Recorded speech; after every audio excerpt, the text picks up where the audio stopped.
And then I told myself I have to stop, I need to go to sleep. My new favorite flavor is Rachel. My new favorite thing is Rachel. Give me your pain, Miles. I cannot forget about that scene. I have read more horrifying stuff in young adult fantasy books. Why would it make sense that you're gonna kill and eat someone?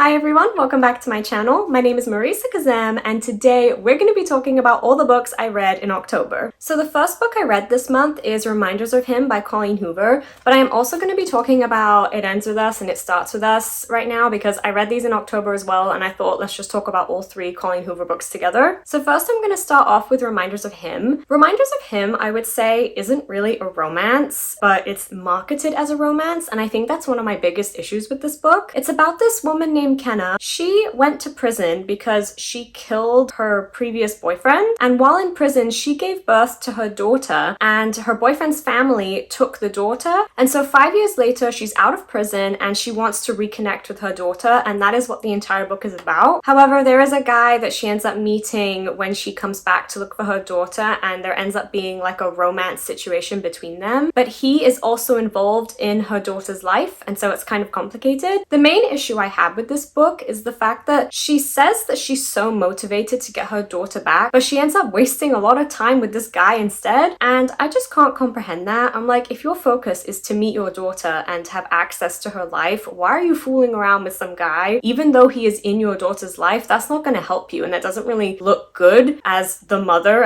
if you're trying to like get back into her life. So that was the one thing that mainly bothered me with this book and why I couldn't enjoy the romance, because I just didn't think it was necessary. Also, another thing with this book, it was like the situation between her dead boyfriend's parents and the daughter and her was so stressful that I couldn't enjoy the book or enjoy the romance, because since it is marketed as a romance, you pick it up thinking you're going to read a romantic story, and instead you were filled with so much stress and anxiety from this family, and it was just really difficult to read. So I gave Reminders of Him 3 stars, and I also gave It Ends With Us 3 stars. So I read It Ends With Us because the sequel was coming out, and I thought it'd be great to just read them both back to back. I have a video of that, and if you haven't seen it, I will link it, but that is what I did, and I have the exact same issue with It Ends With Us. Basically, this book is marketed as a romance, but there is little to no romance in here at all. I think this is a wonderful story. I love that Colleen Hoover wrote a book on her mother's experience of domestic abuse and decided to do it in a fictional way and just show how some people are affected by abuse and the decisions that they make. But this is not romantic, and I hate that she marketed this as a romance. When I went into this, I had no idea this was about domestic abuse. I fully thought this was a romance book. By the time you're done with this book, you are literally left feeling exhausted and mentally drained, and I was left feeling happy and unhappy about the ending and her decisions. But yeah, I found this book overall to just be really stressful, and I can't really say I enjoyed reading it because you're literally reading domestic abuse, and it's really difficult and horrible to read. Okay, so on to It Starts With Us. I actually rated this one 4 stars. I really enjoyed this book. This was completely different to the first one. Obviously, there is still the topic of abuse. It's not completely gone, but this is an extension of the story and an extension on Lily's life that is kind of separate from the first book, because the first book was initially meant to be a standalone. It wasn't supposed to have a sequel, so the story definitely did wrap up in that book, but this book was meant to be just an extension of Lily's story for the readers. I really enjoyed it. This book was fun. We learned a lot more about Atlas's life and even Lily's life, and in this book you could see that Lily had become so much stronger against her abuse. She seemed to be more confident in herself, and she trusted her instincts more, and I really enjoyed that in this book. Now, in the first book, Lily writes letters to Ellen DeGeneres, but she doesn't send them. It's basically like a diary, and there is some of that in this book, and I know that a lot of people hate it, but it doesn't actually feel like a conversation with Ellen DeGeneres. It's literally just Lily expressing herself in a diary, but she addresses it to Ellen because she finds it easier to do that. So that wasn't really a problem, and that was in this book again, and I still liked it. I didn't have a problem with it. This book is a really great romance. When I said the first book isn't a romance, it definitely isn't. I would just call it a regular fiction story about domestic abuse, but this book definitely turns romance romantic, and there is so much romance and just sweet things going on, and it's a very wholesome book, and I really enjoyed it. Another book I also read this month by her was Ugly Love, and I listened to it as an audiobook. I literally have so many problems with Ugly Love, and like it has been consuming my mind constantly because I'm so irritated with that story. So I know a lot of people love Ugly Love and they just think it's a beautiful romantic story. It is not romantic at all. So Ugly Love is about a girl named Tate and a guy named Miles. You are reading the book from Tate's present day experience, and you are also reading from Miles's past experience when he was a teenager and he fell in love with a girl named Rachel. In present day, Miles is completely set on not dating anyone. He hasn't dated anyone since Rachel, and you don't know why. You're left completely in the dark about it. Tate obviously finds him very attractive, and she kind of wants to break him down and just date him and find out why he won't date anyone. So Tate and Miles end up being in a friends with benefits situation, but it isn't even friends with benefits, it's literally just benefits. Like, they're not even friends. Miles literally won't open up to her about anything. They don't spend time together as friends. There were a couple times when they did spend time together as friends, but they made it clear that this is unusual and this doesn't happen often in their situation. And let me tell you what I initially thought this book was. After reading Verity by Colleen Hoover, which is a romantic thriller, I honestly thought that Ugly Love was going to be a thriller too. When Miles talks about his relationship in the past with Rachel, you are trying to figure out what went wrong. Why did they break up and what ruined their relationship? Because in the present day, he's no longer with her. When Miles is talking about Rachel, he's literally so creepy. Just to give you an example, one quote is, "She's in everything. Every single thing has just become Rachel. It's consuming to me. My new favorite flavor is Rachel. My new favorite thing is Rachel." Another one, "Rachel, you're gonna fall in love with me, Rachel. She's gonna have all my babies." Anyway, this book is just so disturbing about Rachel. He's literally like, "I want to smell Rachel. I want to be with Rachel all the time." And I honestly thought that this was going to become a romantic thriller. I literally thought that at some point in the past, Rachel was going to break up with him and that he was going to be so obsessed and wouldn't let her go that he was going to kill her. And that is why in present day, he can't date anyone because he's afraid of killing them. That is honestly what I thought was going to happen with this book, and I actually think it would have been a much better story if that was what happened instead of this weird cringy romance. About halfway through, I realized that this is not a thriller, and Colleen Hoover wants me to view Miles and Rachel's relationship as love, and that just disturbed me. It is not love. Please don't read this and think that that is love. Basically, Miles, at age 16, he lost his mother, and a year later, he meets Rachel, and Rachel is the first person that puts a smile on his face and brings any happiness to him after he lost his mother. And as someone who recently lost their dad, I know how that feels. I know it's difficult and you just want to look to anything that will make you smile, so I get it. But he unhealthily clings and obsesses over Rachel, and it is really disturbing. Anyway, in the present day, Tate is just obsessed with Miles because he's attractive. That is the only reason. There's nothing else. She doesn't know him. They are strangers when they meet, and so they agree to their situation. But Tate has no respect for herself. She literally just allows this man to treat her so awfully and literally uses her like a rag. That is the only way I can describe it, and it's so disgusting to read, and I don't understand why people think this is love, because it's not. She has nothing to love. She doesn't know him yet, and she just allows this constantly, and it's just so disrespectful to herself, and it's clearly not helping him. He needs therapy for what happened in the past, and this just isn't okay. I just hated this whole situation. And by the end of the book, you will understand what happened between Miles and Rachel in the past, and you will finally get an understanding, but that doesn't excuse any of the behavior for present day. I don't think it makes any of it acceptable. It's not romantic. It's just disturbing. And yeah, I gave this book 3 stars. I didn't enjoy it. Oh, also, if you know that scene where she's like, "Give me your pain, Miles," I cannot forget about that scene, and it disturbed me. If you've read it, you know what I'm talking about. I'm giving it 3 stars, but now when I think about it, maybe I should give it a 1 star. I've never given any book a 1 star because I just don't know what I would categorize as 1 star, but this is somewhere between 1 and 3 stars for me. Just not a good book, don't recommend. Okay, so I'm finally done with all the Colleen Hoover books that I read this month, and I can finally talk about some other ones. The next book I read is Throne of Glass by Sarah J. Maas. I loved this book. The only book I have read by Sarah J. Maas is A Court of Thorns and Roses, just the first one, and I really wanted to test out her series Throne of Glass, and I loved it. it. So basically this book is about an assassin and she's kind of in prison, I think. And in another kingdom, she is recruited to go there to compete in a competition for the king and end up working for the king that basically condemned her and her family to this terrible life. So there's a lot of conflict going on, but if she doesn't go to this competition, she'll have to stay in prison forever. And so she thinks it's better to just go and compete for the king. So that's what she does. But there is also a romance on the side with one of the characters. And there is so much magic and just history at this kingdom and just crazy things going on. I can't really explain too much, but there's just so much amazing stuff that happens in this kingdom and the plot line is so intense. There are so many people getting killed and you just don't know what's gonna happen. You're constantly in this suspenseful feeling and I just loved it. I love the way it was written. It was so beautifully done. If you love young adult fantasy, I don't see why you wouldn't like Throne of Glass. It's just such a good book and I am so excited to read the rest of them. The next book I read is Into the Water by Paula Hawkins. You definitely need to check the trigger warnings. Off the top of my head, there's murder, suicide, rape, depression, just a lot of warning topics about this book. So the story is basically about this young girl, she's 15. Her mother was researching this river in their hometown where people seem to go to commit suicide, but her mother has ended up dead in the river. Everyone thinks it's a suicide, and there's so many people involved in this town. There are so many secrets, and the daughter is certain that this was a suicide, but the mother's sister, so the daughter's aunt, doesn't think it's a suicide at first, and nothing is making sense to her. And you are reading from a bit of the past and present day. You were learning about the two sisters when they were young. You're learning about the daughter in present day. You are also reading from the perspective of the police and other characters in the town, and you're just trying to figure out why is this researcher dead in the river that she's been researching. And there are other characters that are dead and you explore their stories as well, and it was just so fantastically written. I gave this book 4 stars. I thought it was absolutely amazing and I think everyone should read it if you want a very good thriller that takes a lot of time to piece together and to understand the overall plot and what happened. The next book I read is Fairy Tale by Stephen King. I loved this book. I gave this book 4 stars. This was my first ever Stephen King book. I've never read anything by him, but I have watched all of the movies about his books, and so I was very nervous going into this. The first thing I will say, this is not a horror book. I don't know why it is classified as horror. I honestly think it's just because it's Stephen King. They're like, oh, it's a new horror book. This is not horror. I have read more horrifying stuff in young adult fantasy books. So if you are afraid of this being scary, it's not scary. This is basically Stephen King's take on fairy tales, and he kind of makes fun of fairy tales throughout this book. And I love fairy tales, but I really enjoyed this. Basically, this story is about a 17-year-old boy. He meets one of his neighbors and ends up taking care of him because he's elderly and he has a dog. Eventually, the neighbor dies and the boy discovers that there is a hole in the ground in the shed outdoors, and this hole in the ground basically leads to another world. The other world is so crazy and intense, and I won't explain anything about it because it would literally spoil it. The only thing I will say is that the first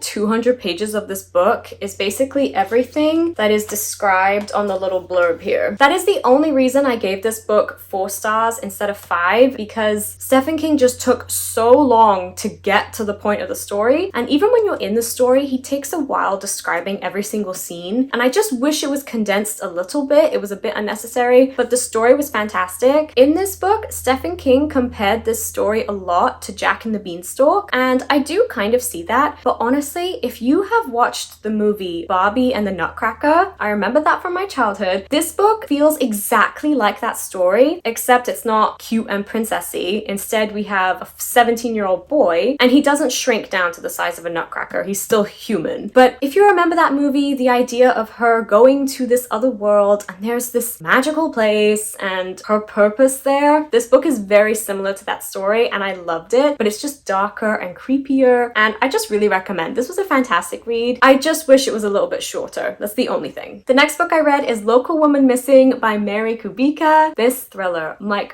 god. This thriller was amazing. I love thrillers. I love watching them, reading them, listening to them, and this one just blew my mind. I did not pick up this book for so long because the title honestly didn't sound interesting. Just Local Woman Missing. I just thought, maybe this is a book about another girl that went missing because someone kidnapped and killed her. But it's just so different. It's not a basic story like that. There are 2 women who who went missing around the same time, and there is also one of her daughters that has gone missing, and you are reading from present day and the time from when they went missing, and I think it's about 11 years between the incidents. In present day, the daughter that went missing has been found. Everyone's trying to figure out what happened, where is the truth to this story, what happened to those two other women, because it's supposedly all connected, and it was just a fantastic story. I literally can't explain too much without ruining it, but this book was so good. It is not just your classic story about a woman who was kidnapped. It's so different, so unique. I gave this book 5 stars. It was such a good thriller, especially if you listen to it. I listened to it as an audiobook, and I'd really recommend, because you just hear the different voices of all the characters, and it was just so insane, and I highly recommend.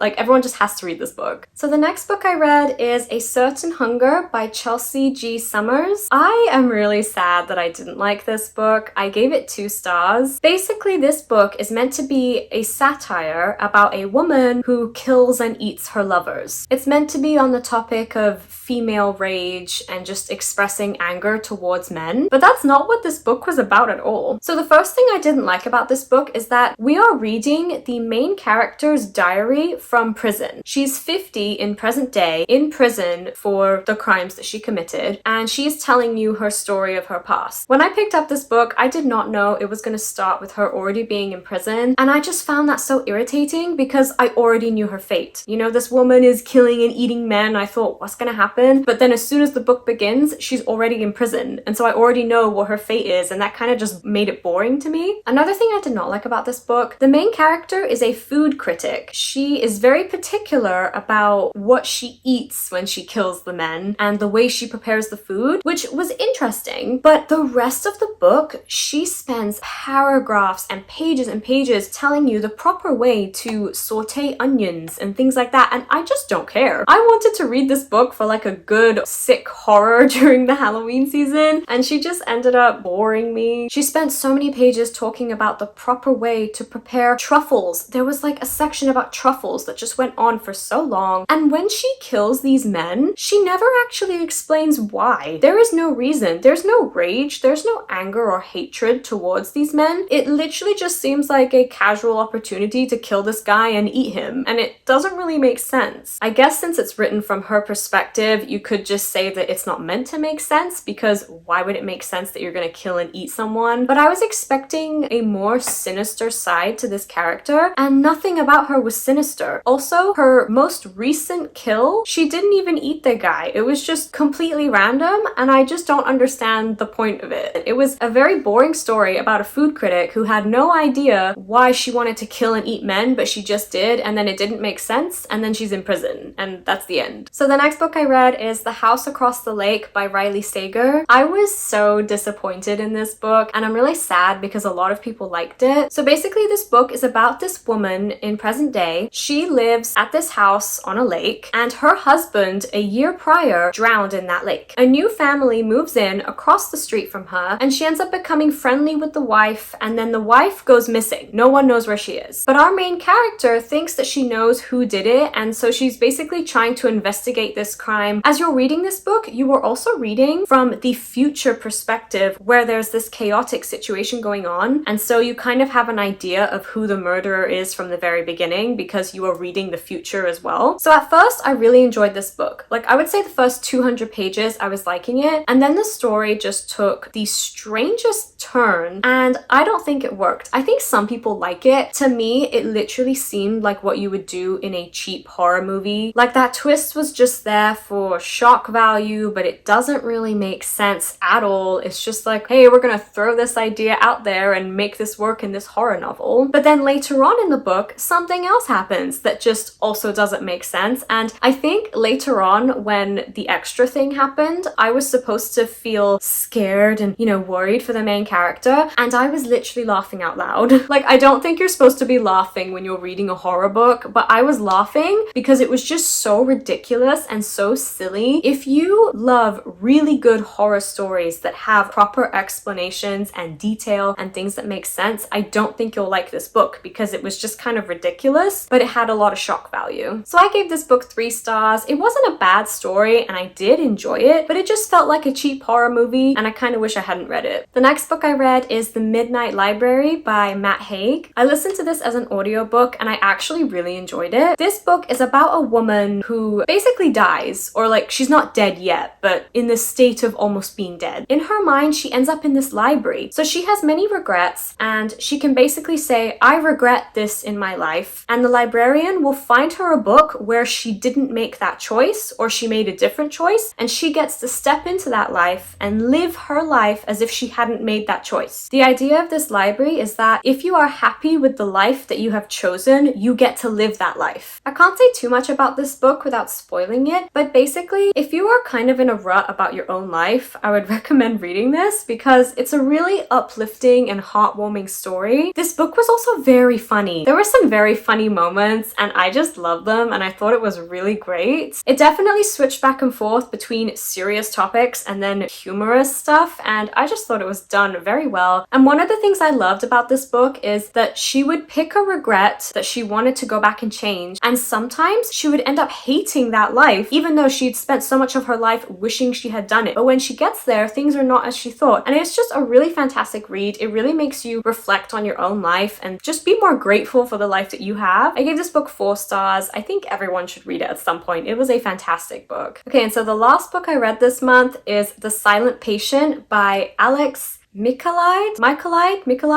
I think it's Michaelide. This book is about a woman who killed her husband seemingly out of nowhere, and instead of going to prison, she ended up going to a psychiatric ward. I didn't pick up this book for the longest time for 2 reasons. One, the cover really disturbed me. I don't know what it is, it just freaked me out. And second, I thought this was going to be a typical psych ward story. Like, I've seen that kind of stuff before, so many movies and shows and adaptations of this, and I didn't really think it was going to be that special. This book is the author's first novel, and it literally blew my mind. I gave this book 5 stars. His writing was so good. It is not your typical story about a woman in a psych ward. It is so much deeper than that. It is so interesting. You are reading from the perspective of the psychiatrist that is trying to treat her, but you are also reading her diary in the past leading up to the murder. I literally couldn't put this book down. There was one point where I was just reading until 2 a.m. and then I told myself I have to stop. I need to go to sleep, but it was just so good and so exciting to read. Also, the patient is an artist and she paints to express herself, and I loved reading that stuff because I love to paint, and so that was really fun for me to read. So those are all of the books I read this month. Thank you guys for watching. Let me know down in the comments if you've read any of these and what your opinions are. Try to keep them spoiler free. If you are still here at the end of this video, leave down below a pigeon emoji to let me know if you're a real one. And thank you guys so much for watching. I'm really grateful for all of you watching my videos and supporting my book content. Go ahead and like and subscribe if you're interested in more book content from me, and also if you like bullet journaling, because I do both on this channel. But anyway, hope you guys have a good day and I'll see you in the next one.